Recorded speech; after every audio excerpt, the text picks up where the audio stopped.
Bruce? What happened to you last night? I had the most vivid dream.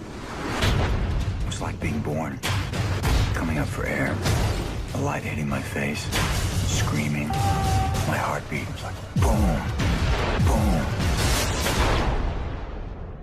Betty, what's happening to me? I don't know. Welcome to the Marvel Cinematic University. I'm your professor, Mario Rivera, and joining me is the marvelous doctoral student, Sly Cone MC, who has a bachelor's in the MCU, a master's in the multiverse, and is going for their dissertation in Marvel Studies. Sly, how are you doing today? I am so happy to be back with you.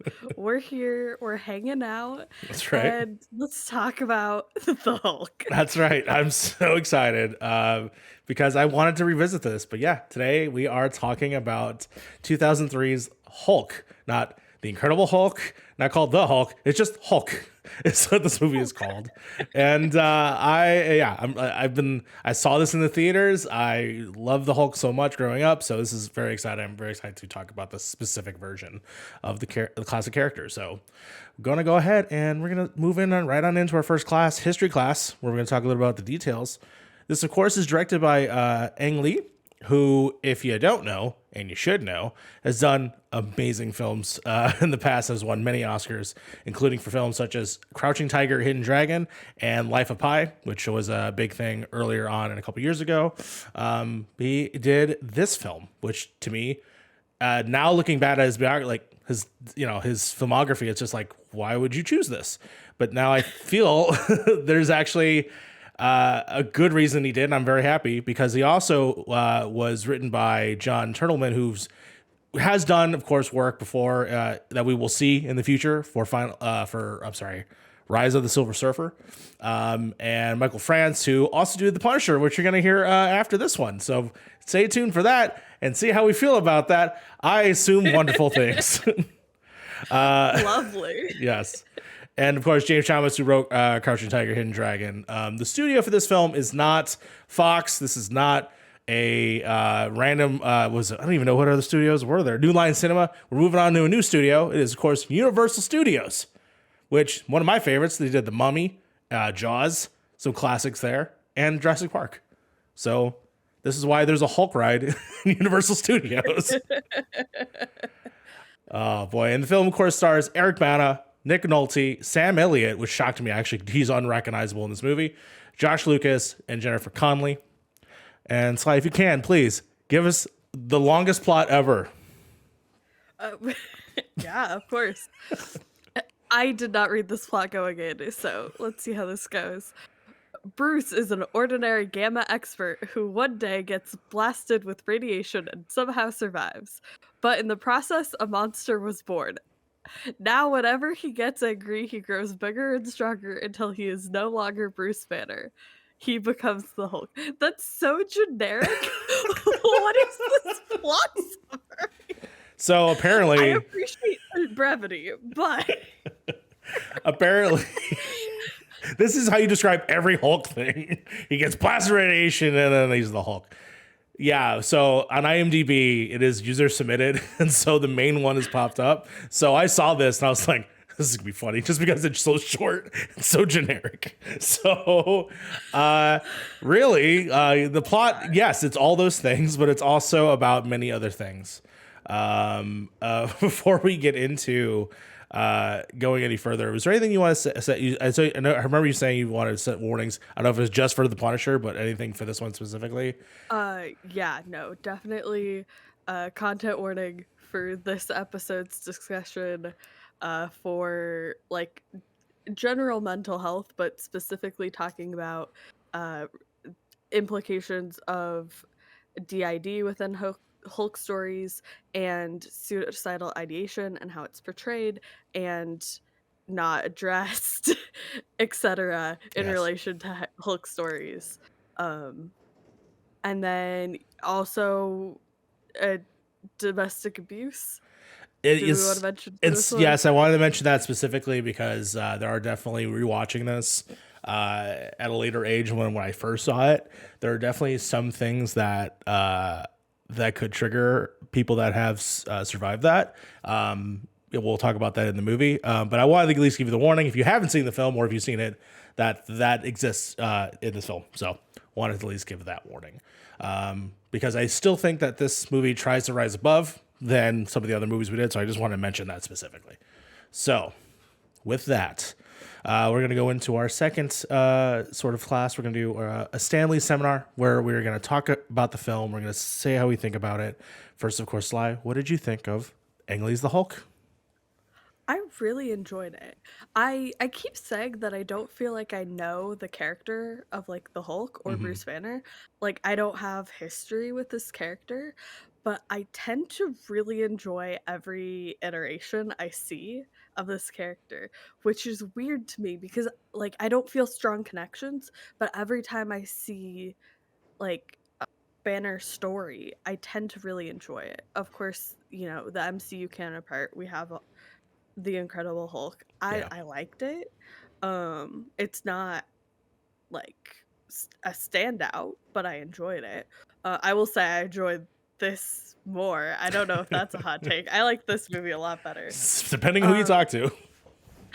But also like one of my favorite like portrayals of this character is Marvel's Avengers. Yeah. That game does a really good job with this character. So, you know, I was going into this with the background of Marvel's Avengers and the Incredible Hulk, and that's like pretty much all I know. Like I don't remember the cartoons or anything like that. Yeah.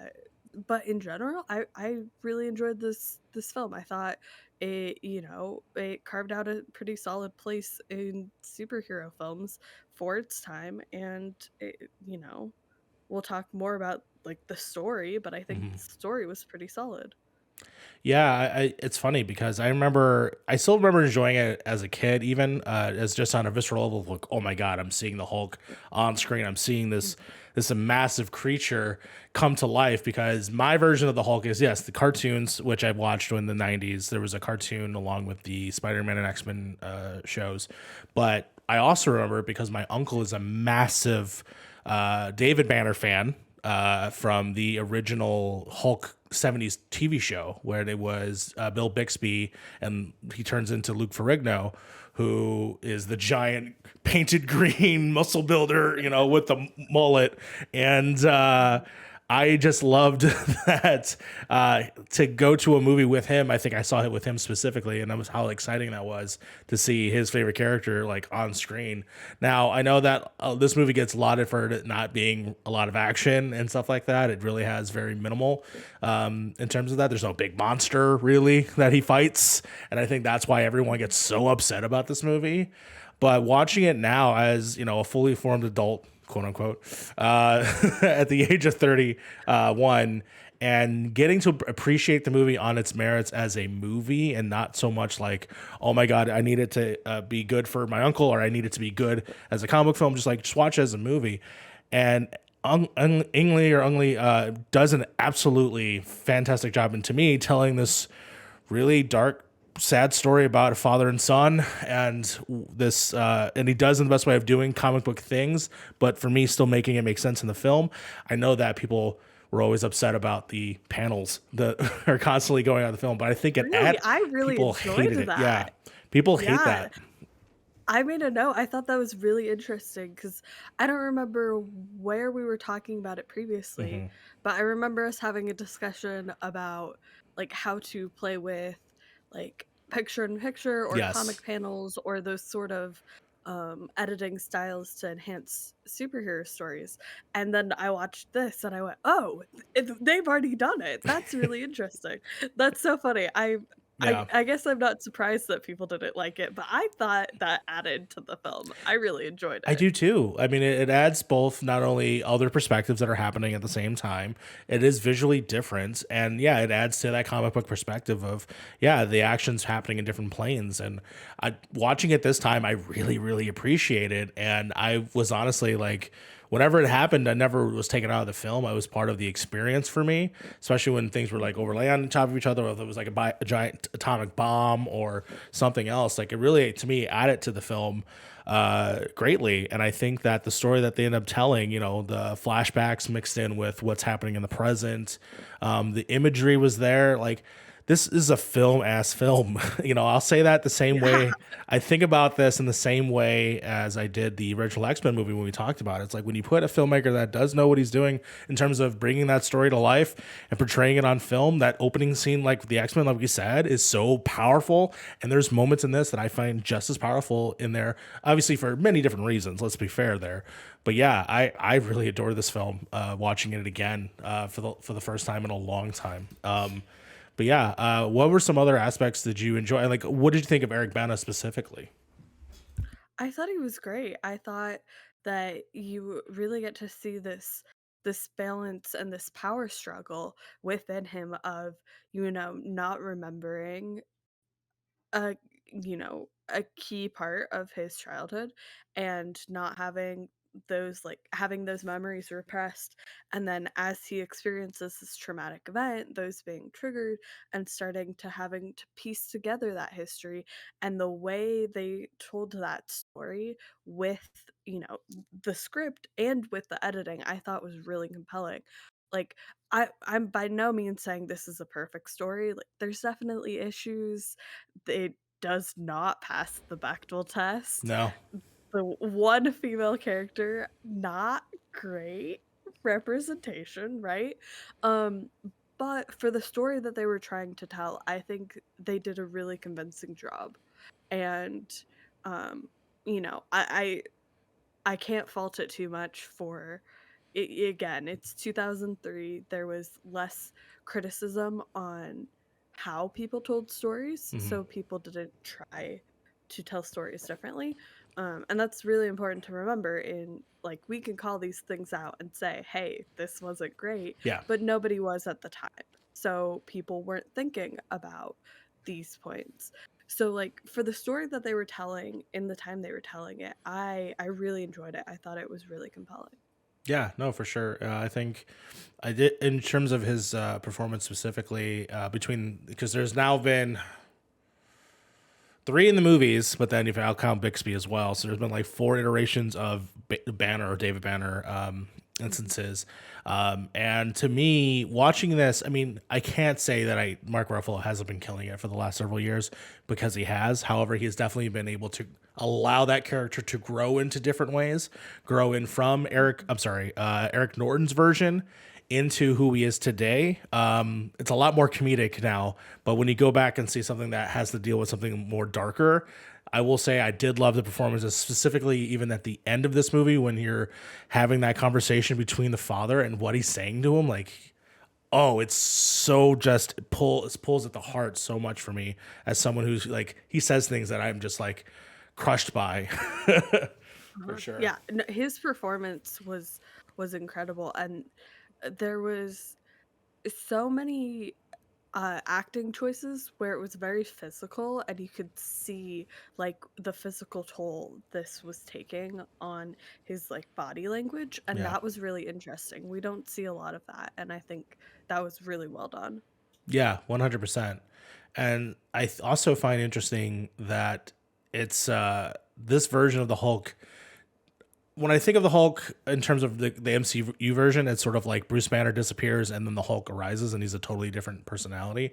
There are elements in that, I believe, that are here, but I do feel like the Hulk is very much an extension of Banner because he's always reactive to Betty and stuff like that, and there's very much a like universal monster, like Frankenstein-ness to it, where he's kind when he wants to be, but he's angry when he's threatened. And I do find that interesting, but also I think it goes with the duality of someone switching. But yeah, I find this Hulk to be honestly, I'm sad that he's in this movie and didn't get a chance to do obviously all the other things. But for what I see, I mean, he looks. What do you think of the look of the Hulk? Actually, before I go, what do you think of this version compared to what we've had? Like veiny, I'll call it veiny Hulk, and then I'll call MCU Mark Ruffalo Hulk. For the most part, I really enjoyed the look of this Hulk, Mhm. and there was a single scene, which is actually our background, is Yeah. the one scene I don't like. He's so green. The rest of the film, he's not that green. It's much more like natural looking. Sure. It's more like brown undertones. kind of look to it.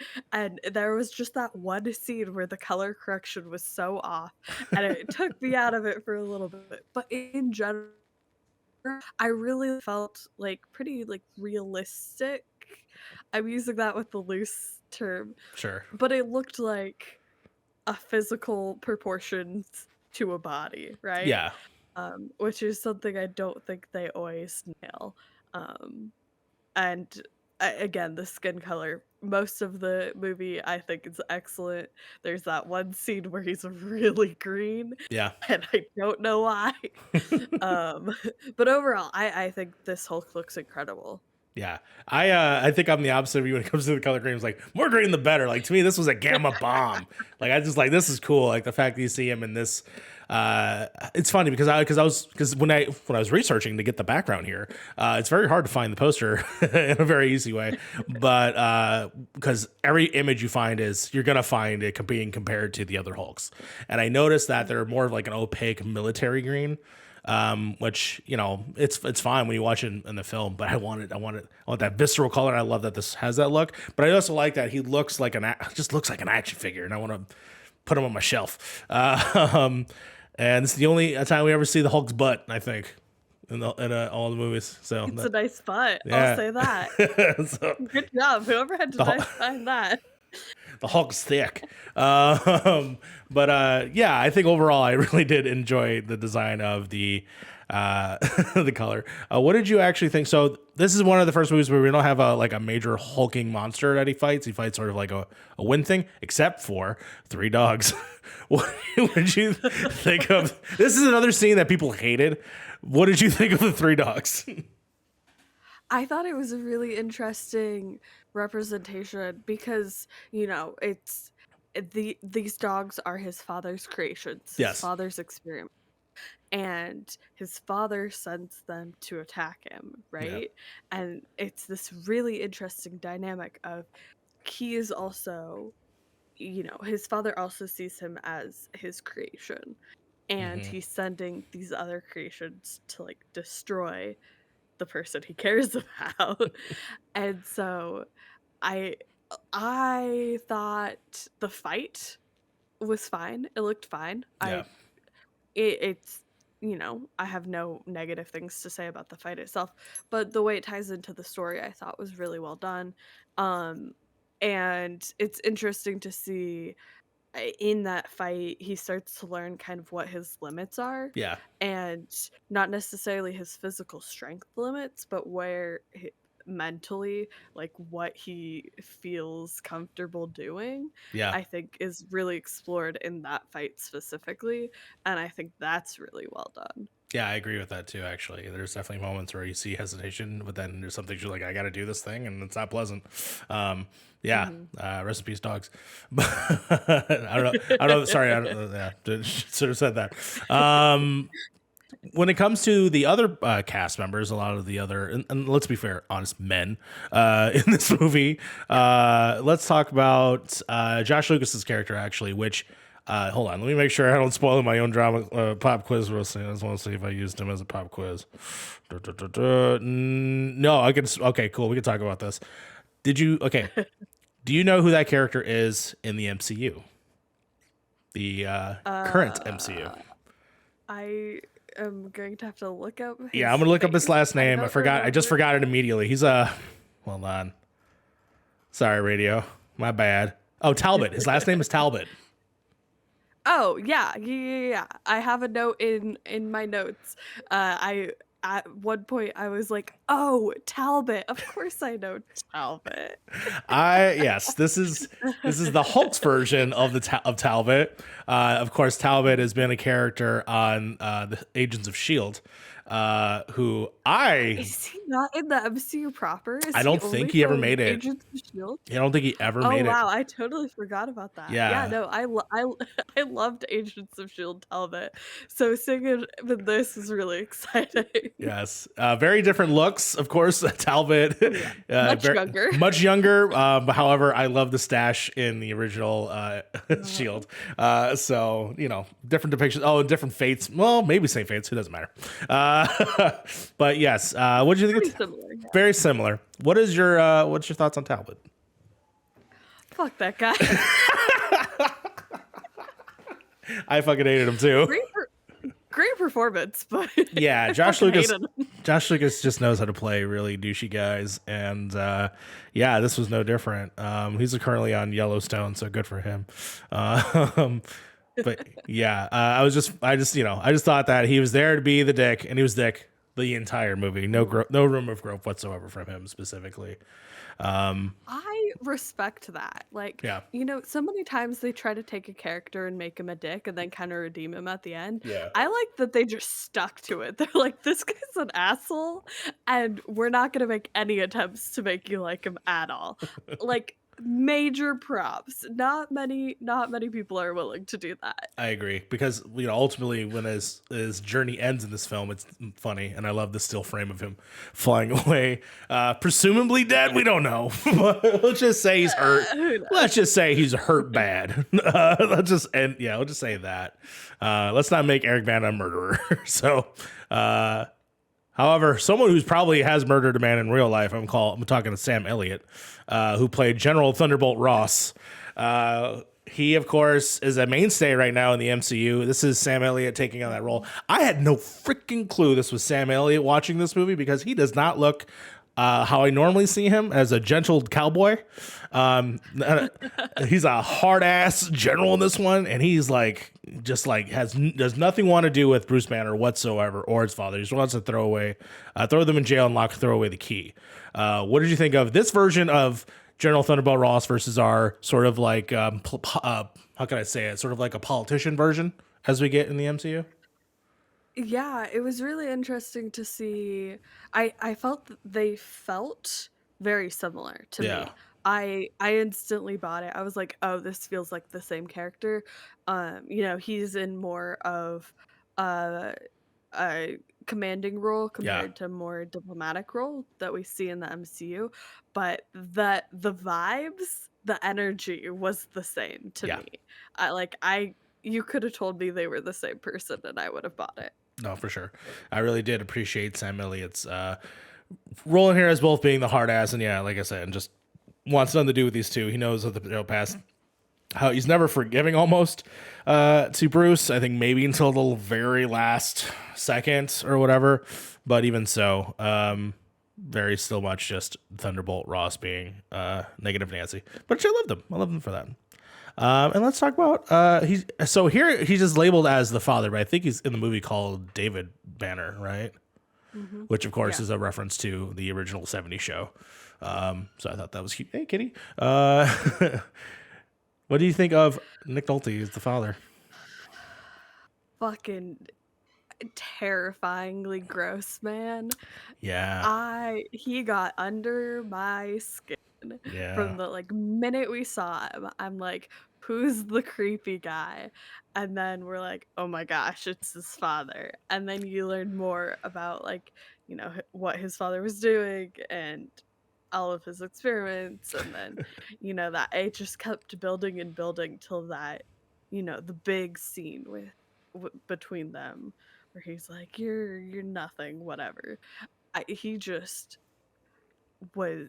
It got under my skin so quickly and just stayed there the whole time. Yeah, he definitely was like an omnipresence throughout the film, especially he's in the background in a lot of scenes as this janitor who's clearly plotting something. But yeah, whenever he has a moment with anybody, and when he was with Betty at his house, it's a little scary because this person tried to kill you not that long ago. And I think at this moment, he actually had gotten powers. So we know he was probably capable of doing whatever the hell, because he had already previously killed a man in the movie. So yeah, you're terrifying whenever he turns a corner.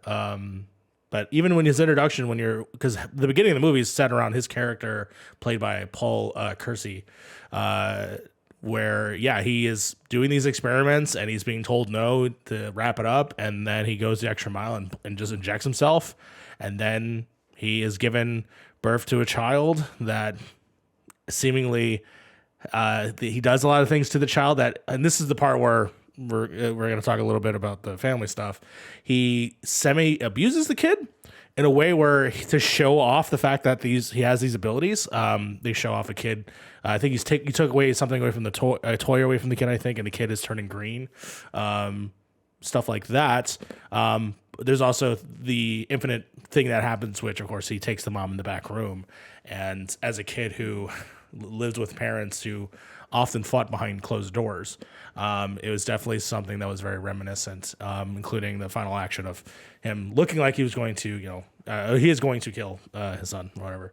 Definitely, I think that characterization from the front end all the way leading up to the final confrontation, I think he definitely got his hooks into me as a villain that honestly, it wasn't until this rewatch where I'm like, oh my God, yeah, he's absolutely compelling and interesting.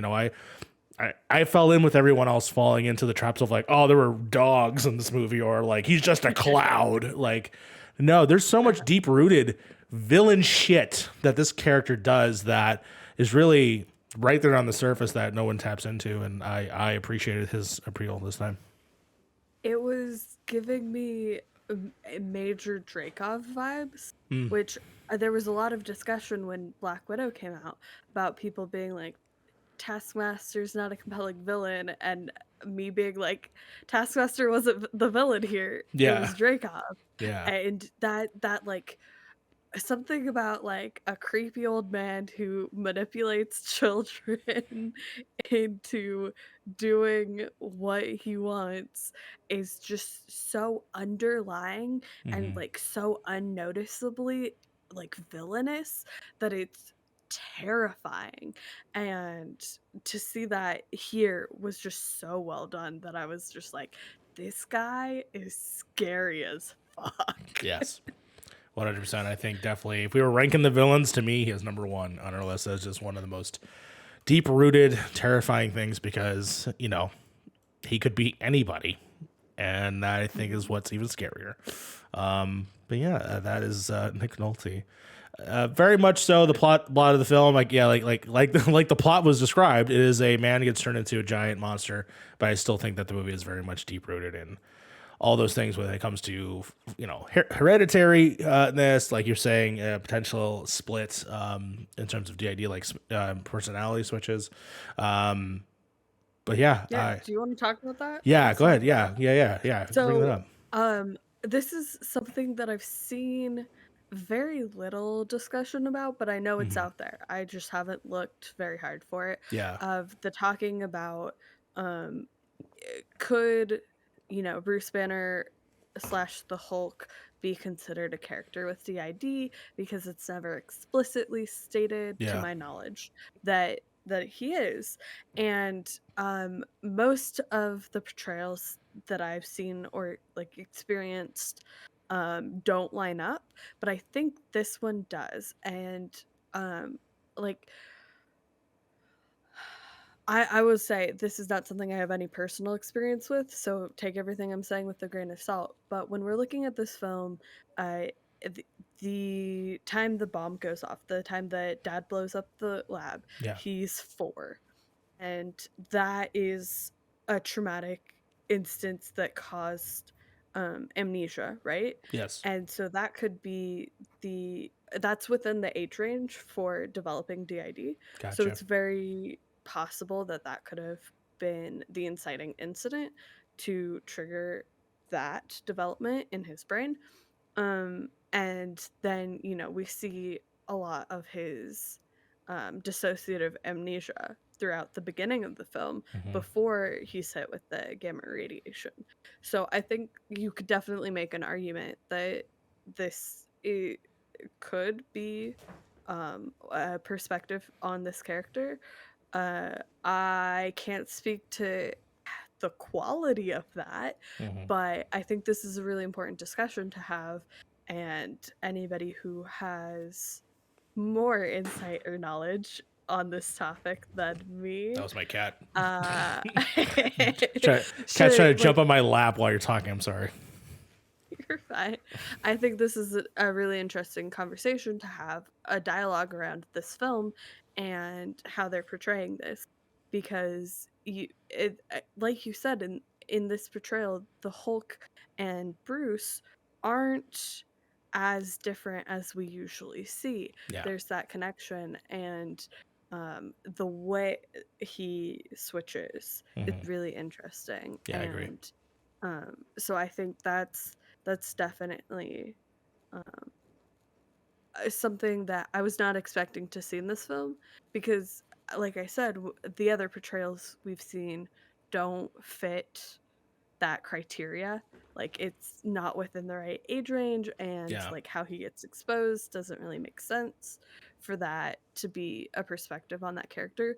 But yeah, I just wanted to know your thoughts on this, if you have any other knowledge about other portrayals of this character. No, I think you're bringing up all the solid points about this specific iteration of the character.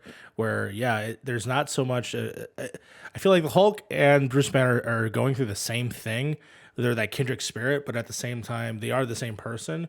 But they're associating and doing things, and the Hulk is tapping in all the anger impulses of Bruce Banner because Bruce will not do that in his daily life. Like Hmm. things tend to not bother him, or he lets things by. But when it gets to a certain point, yeah, the Hulk is that final release, and so yeah, you can see him disassociating and going into that, and you can even see that in the dialogue specifically. And we'll talk about that a little bit in drama class. But there's a great scene where I think it's the morning after the big fight with the dogs, and he's sitting there talking to Betty, and he's talking about how it's like a dream. It's sort of like he's living out this fantasy almost through this and he says like all this anger, this stuff like that. He's like, I like it, like something like that. So I think he's definitely like like putting himself out there in a way that is definitely conceived in like this is him disassociating, and that's what I think. That's where that it comes from, and I think it's interesting in the film. They don't explore it enough, sadly. The fact that it's brought up is great, but yeah, they just don't explore it in a way that I find that continues that. Other than it's being tied to this great trauma. But yeah, it's definitely something that I think that makes the movie more interesting than I would say any other time I've ever seen the Hulk, cartoon, movie, TV show wise. I think this is probably the more interesting way to think about that. Hmm. Yeah, I not sure where I first saw it. It might have been like somebody talking about a comic storyline where they address this or something, but it's something that I've been thinking about for the past couple of months every time I encounter a portrayal of this character. And so to see this here, where you actually could make that comparison, Hmm. I think just really enriched the story. Yeah. And it's one of those things where so often there's a conversation about explicit versus implicit representation, Hmm. and which is better. And I think both are really important, and both serve completely different purposes. And it can be really awesome and really empowering to have a character explicitly labeled as a portrayal of something, but it can also be really empowering to not have to label that portrayal, and just have that be an integrated part of the story and never like called out or addressed, Yeah. and it just, kind of more normalized.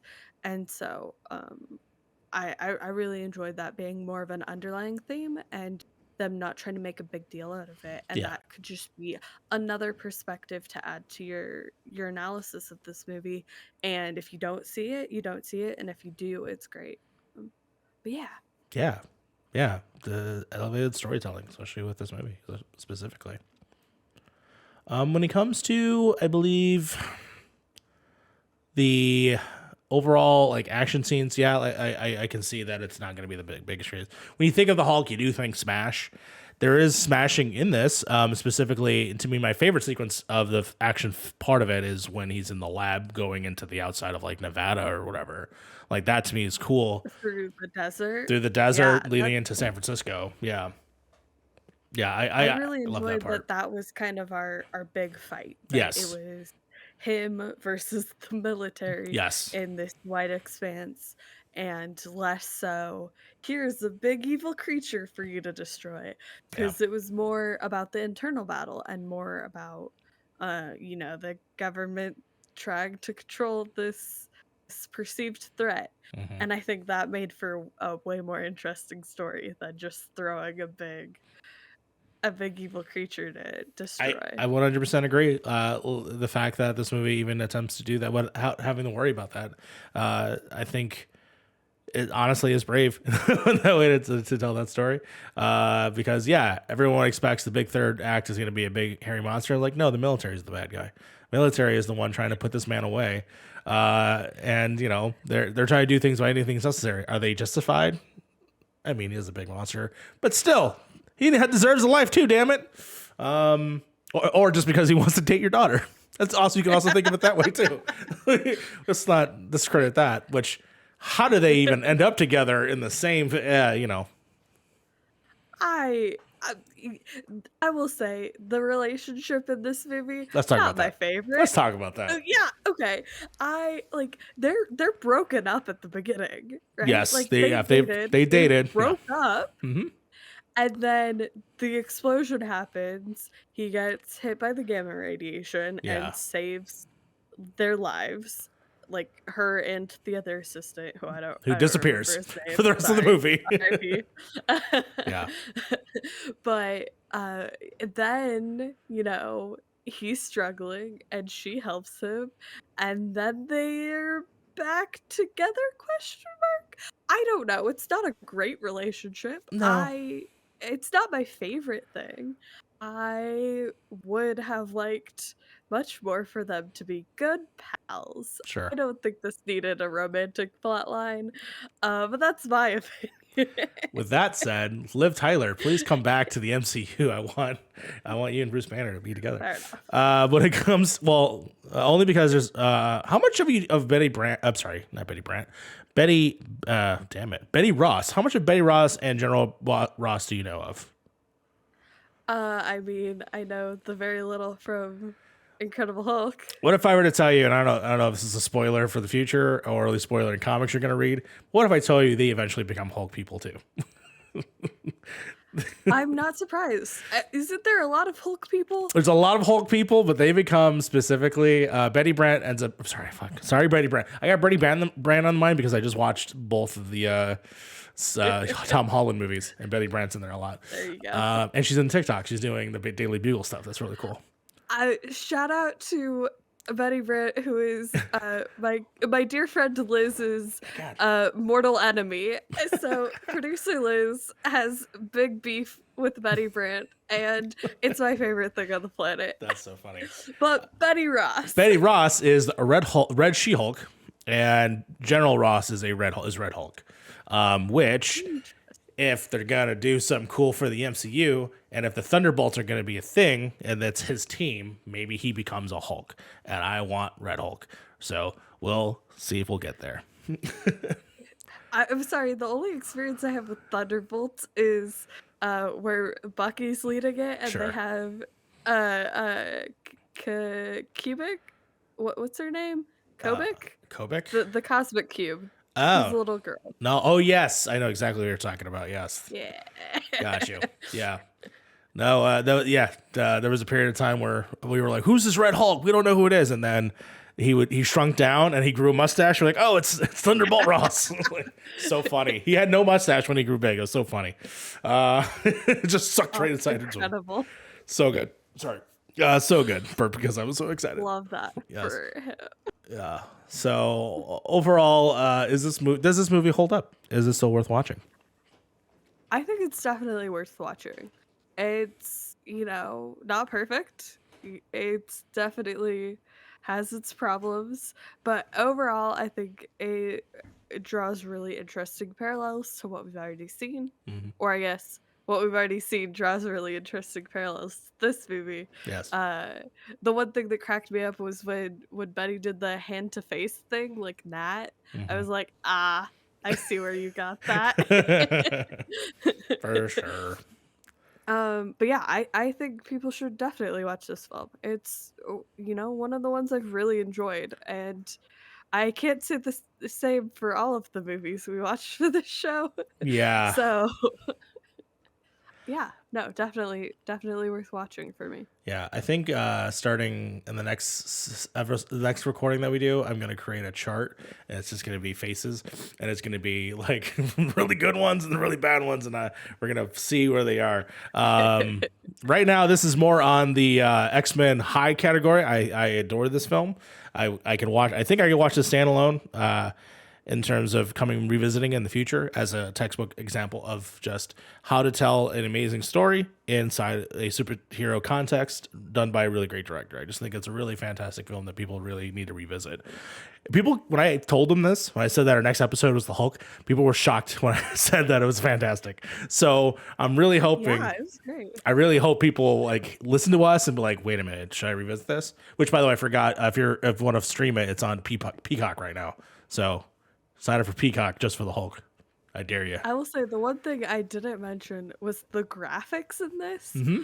I surprisingly enjoyed the like genome editing and like all of those like scientific representations were really solid, but also the credits Oh, were yeah. beautiful. Yeah. I was so obsessed with the look of the credits on this film. I was not expecting to enjoy the graphics from a 2003 movie as much as I did, Nor a Hulk movie. or a Hulk movie. So good. So good. Well, yeah, so we're both saying, yeah, please check it out. It is definitely worth seeing. Moving on to drama class, one of our favorite classes where we get to reenact some of our favorite scenes. I got a few scenes here. A lot of them are, let's see here. I'm going to break them up to make sure. There's really just two scenes. And because there's a lot of dialogue, we're going to go through it. To me, one of my favorite scenes is the scene between the father and the son at the very end, where they are strapped to this thing that will kill them both. Do you want to be the father or do you want to be Bruce? Oh, I think you have to decide. I don't know. I'll be the father. I'll be the Okay. father. Yeah. All right. Okay. Oh, that means I'm kicking it off. All right. Kicking it off. I should have killed you. Yeah, I should have killed you. I wish you had. I saw her last night. Saw her face. Brown hair, brown eyes. She smiled at me. She reached down and kissed my cheek. I can almost remember her smell. It was like the desert flowers. Her favorite perfume. It was my mother, and I don't even know her name. Love this scene. It's all right, son. Stopping. Go ahead and cry. Go ahead and cry. Crying will do you good. Don't touch me. Maybe once you were my father, but you're not now and you never will be. Oh, is that so? I'm doing his voice now. Well, I got news for you. I didn't come here to see you. I came here to see my son. My real son. The one that's inside you. You're nothing but a superficial shell. A husk of flimsy consciousness ready to be turned off at a moment's notice. Ah, love that. Love it. He's so gross. It's so gross. So gross. Love it. Okay. Do you wanna do Bruce Banner from the trailer? This is him at the table as well, eating breakfast. For Betty Betrays Him. Okay, yeah. Even now, I can feel it, buried somewhere deep inside, watching me, waiting. But you know what scares me the most? When I can't fight it anymore. When it takes over. When I totally lose control. I like it. Yeah, he says that. I like that. Love that response.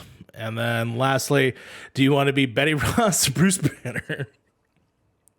I've already been Bruce both times. I think you need a chance to be Bruce. All right, I'll be Bruce. I cannot do the early 2000s like main female character all have the same voice, and I cannot do it, so I'm not even gonna try. Okay. It's these dreams, Doctor. I keep having them, and they're terrible. Tell me about your dream. Well, it starts with a memory. I think it's my first memory. It's this image I have from when I was maybe 2 years old. Do you think it's just a dream? No, I think it's something that happened when I was living at Desert Base with my father. Anyhow, the dream goes on, and suddenly I'm alone. Wait, did I delete something? That Yeah. was terrible. It was never meant to hurt you. Hold on. She says something about him, then he's there and he's I don't I don't know. I don't know. Great Hold moment. on. Yeah, great moment. I just totally botched that one. Don't worry. I'll cut that out of the episode. We'll just go ahead and end it there. No, I'm kidding. This whole season. Okay. Hold on one second. Okay, here we go. It's good. Make a hard cut. Yeah, make a hard cut there. Okay, moving on to our next class, which of course is movie room. This one primarily I find fascinating because if I'm not mistaken, this is one of the other movies that is done by Danny Elfman, which was a awesome surprise. Here, let me triple check that. Hold on. We're probably going to do another hard cut there because I forgot something. Hold on. Is it Danny Elfman or not? Could have swore it was Danny Elfman. I don't know. It is Danny Elfman. Okay, got it. Let me go back here. I'm going to redo that again. Okay, moving on to our next class. Of course, we're going to do Music Room, where we talk about the music of the era, including the original soundtrack. Does this movie, does this music hold up, or does Start from the top. right on top? You got this. Okay, moving on to our next class, Music Room, which of course is music for superhero movies. Do they still hold up? We'll find out. Of course, the soundtrack actually to this film is done by none other than Danny Elfman, who is responsible for Batman and Spider-Man and now the Hulk. And honestly, I really dug some of the orchestral like little things that are going on in the background. He always has those fun little notes that he throws in there that's very distinct to him. So very happy about that. Because I know you said that you have a score that is not noticeable. Danny Elfman to me is very noticeable. What were your thoughts on the general of the score? It's the thing where I don't really remember it, but I remember the emotions of the scenes, and that's one of the best compliments I think you can give a score, is that there's always these like fun orchestral moments that definitely are like, ooh, that's fun and exciting, but it doesn't take away from the scene, and I think that's really well done here. Yeah, I absolutely agree. I think this is another one of those pantheons for Danny Elfman, as someone who has been in my life for a very, very long time and will continue to be there for Doctor Strange. So I'm very excited for that. There is a song that is associated with this movie, much like, of course, Hero from Spider-Man and Evanescence with Wake Me Up with Daredevil. So this one, of course, is actually a super group. If you know them, they're called Velvet Revolver. The big song was Set Me Free, which if you know Velvet Revolver is basically, if I'm not mistaken, it was, oh my God, it was, it's going to drive me crazy. It was going to be Guns N' Roses mixed in with another band, and they basically just created a super group together, and it was this. It was Velvet Revolver. Wild. Yes. They did not last long after the song came out. But this song rules. If you don't listen to it, go ahead and listen to it on our special playlist that we have available on Spotify. Still working on the Apple Music. It's been a long December. But you can listen to all the music that we've been collecting from all of our films so far in there. So the link should be down below and on Spotify if you look for MC University. So please check that out. Sly, I'm ready. This is my favorite part of the show, which, of course, we're doing. The part that gives me the most anxiety, but here we are. Don't We're worry. hanging out. Don't worry. The next quiz. episode, it was not worth a pop quiz, so we're not going to do one in the next episode. Oh, thank God. Did not even bother. Did not even bother to look that up. But this one, I'm very happy about. Of course, it is quiz time. We're going to be doing a pop quiz here, where we are going to ask some questions and see if I can get them. So. Number one, of course, the motion capture for the Hulk was done by Eric Bana. True or false? Famously, in the last two films, Eric Norton and Mark, oh my God. Ruffalo. It's a long night, people. It's a long day. Have done the motion capture. Did Eric Bana do it? I'm trying to think back to like the mannerisms of the Hulk, and they felt so similar that I want to say yes, but at the time, I don't think.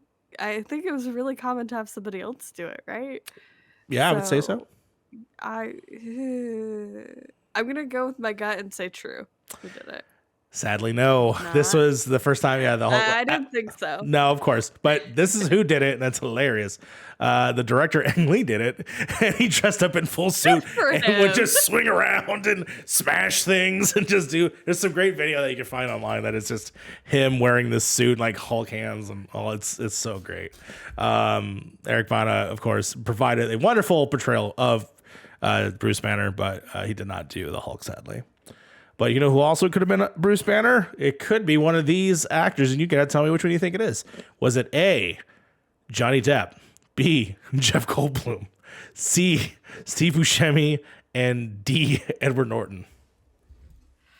Oh gosh, I feel like I for this movie, I'm pretty sure you put Edward Norton in there to throw me off because that would be the very easy, obvious answer that he was up for this role before. I'll give you a hint. then Multiple of these people got that. were potential for the role. I'll give you that. I'll give you multiple hint.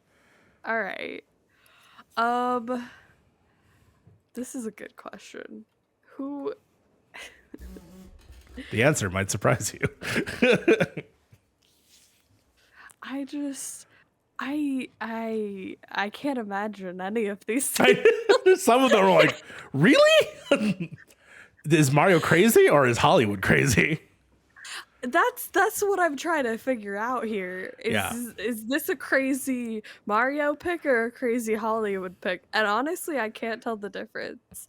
What was Johnny Depp doing at this time? This was beginning of Pirates, I want to say. Right before Pirates. So he's doing something.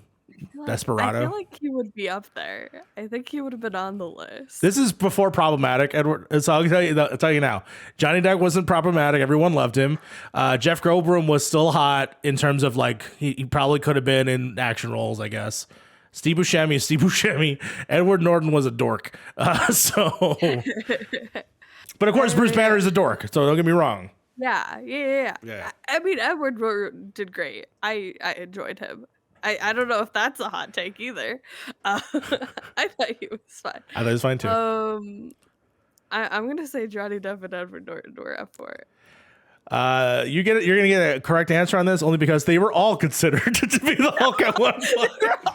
Oh my god, really? All of them at one point were considered to be Bruce Banner. Yes. I think the only one I really have a problem here is Steve. I couldn't think of what he was doing other than a little bit later he is in the Sopranos. But I guess if you wanted someone to be the embodiment of someone who's a small person, then you go with that. I don't know what they were thinking. But yes, that is in my research that I found that he was considered. But Edward Norton actually got the role, but then actually couldn't commit because he didn't like the script or something, and then he backed out. Shocker. So he would have got it. He would actually. I think it was. I'm trying to remember. I believe the story was he had it, but then they were going to give it to Russell Crowe. But Russell Crowe's like, nah, you really should do it. Give it to my friend Eric Bana. It's one of those stories. Or was it Hugh Jackman? Doesn't matter. That doesn't matter. The answer is all of them. Third question, that was my favorite, and I wonder if you'll get this one. Which one of these actors was arrested during the production of the movie and has an infamous mugshot while dressed as their character? Oh my gosh. So I want it to be the dad so bad. The answer. Is that your answer? I also want it to be Talbot. It's either Talbot or the dad. Okay. The answer is it was in fact Nick Nolte, the dad. The best part. Hold on. I'm gonna do something real fast. Give me a second. Let's see if I can do this fast. But yes, it was in fact Nick Nolte because during this time he had a little bit of a problem. There you go. If you can see that, That, of course, that's Oh, him. incredible. Yep, that's him wearing Thank you one of for the suits. blessing my existence with this knowledge. Yes. So apparently he was in costume when he got arrested, which was this famous haircut at the time, which that's to me is hilarious. Okay, let's move on with the quiz so far. So far, you got 2 for 3. That's good. Here's a good one. Does Stan Lee have a cameo in this movie? Yes, he does. He's they're it's the beginning and they're at the Berkeley Nuclear Biotechnology Institute, which is an egregious name and so fitting for a research center. And he's Dr. Krenzler. I put it in my notes, and he's talking to the security guard, and Bruce greets him as they're walking in. Yep, that is him. That is Stan Lee. So you get that point. Do you know who he was talking to? I have no idea who was he That talking was to. Death actor Lou Ferrigno, who plays the Hulk in the original 70s show. Nice. Yeah. Good for that. So- That's a nice callback. Yeah, so they were able to have both the Hulk and Stan Lee cameo together as they're walking into the institute, which you see him again in the Edward Norton Hulk as well, I believe as a security guard as well, if I'm not mistaken. Good for him. He has a speaking line, I believe, in that film. So yeah, shout out to Lou Ferrigno appearing in this film. And lastly, talk a little bit more about famous 70s, the famous show. What is the Hulk's famous catchphrase from the 70s TV show that gets referenced in the film? Is it not just Hulk smash? It is not Hulk smash. What is another? I'll give you a hint. They say it in Spanish in this movie. Oh my gosh. You mentioned this before the show. I did. I do not remember. That's incredible. The catchphrase, of course, is "You're making me angry. You wouldn't like me if I was angry," which they keep Of course. they keep putting in all the movies, which is so good. They did it in Spanish, which I thought was funny in this one. This is not a pop quiz. This is something else. Did you know this is technically the Incredible Hulk, the Edward Norton one, is technically a sequel to this movie? That makes a lot of sense, actually. Yeah, right. It felt very much like a direct prequel to Edward Norton. Yeah, no, I totally buy that. That tracks. Yeah, they were making this obviously as like, oh, we're gonna do more Hulk movies, but they went with a slightly different direction when it came to the origin of the character and kind of separated itself from it, but they still had that like South American sort of like continuation. So it really is weird to like see them as two separate things, but they're like kind of sequels. So they're all Because I was thinking that. I was thinking like at the end of that, I was like, wow, that feels very much where the next movie picks up. Yeah. And I never put it together that might have been intentional. No, I mean, I guess it was sort of like, yeah, they were sort of developing it and it was just left there. And yeah, it has a loose connection to the MCU in that aspect. So I think that's kind of cool, especially if they're doing this whole multiverse thing. It's just cool how things connect together.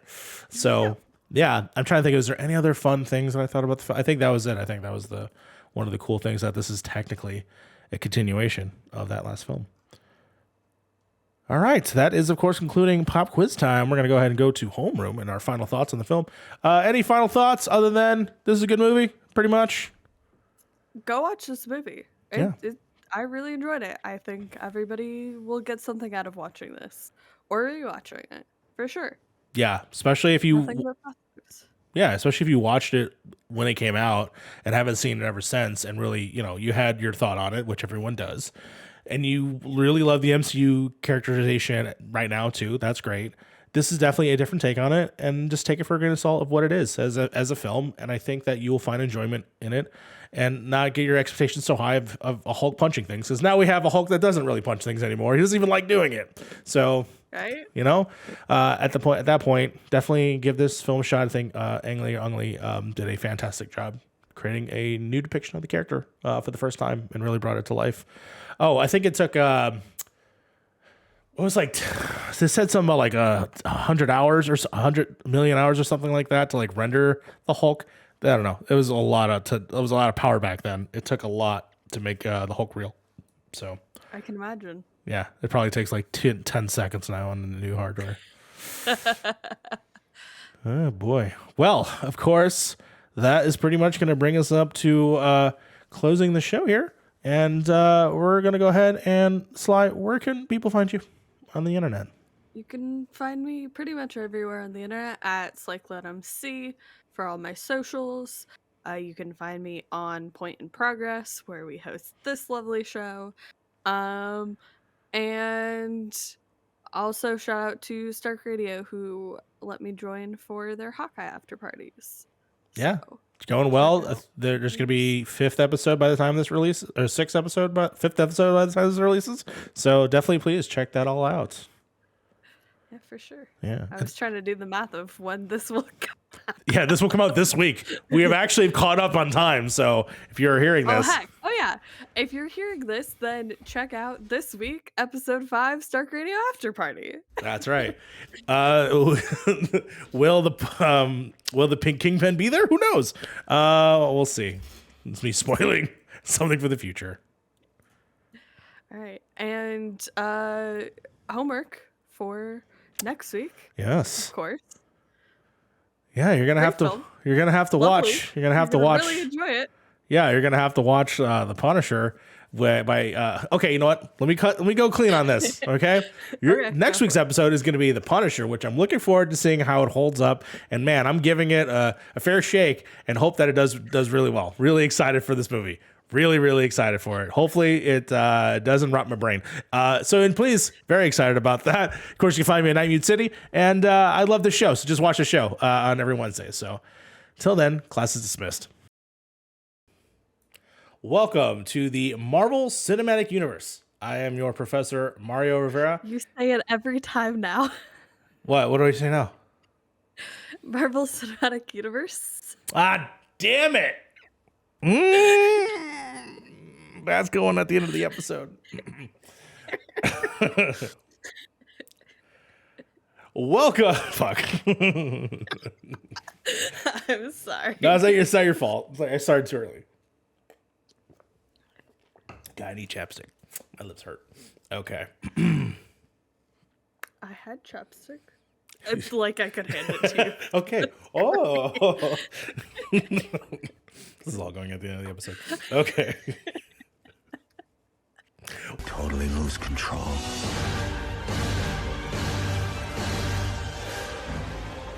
I like it. We're gonna have to watch that temper of yours.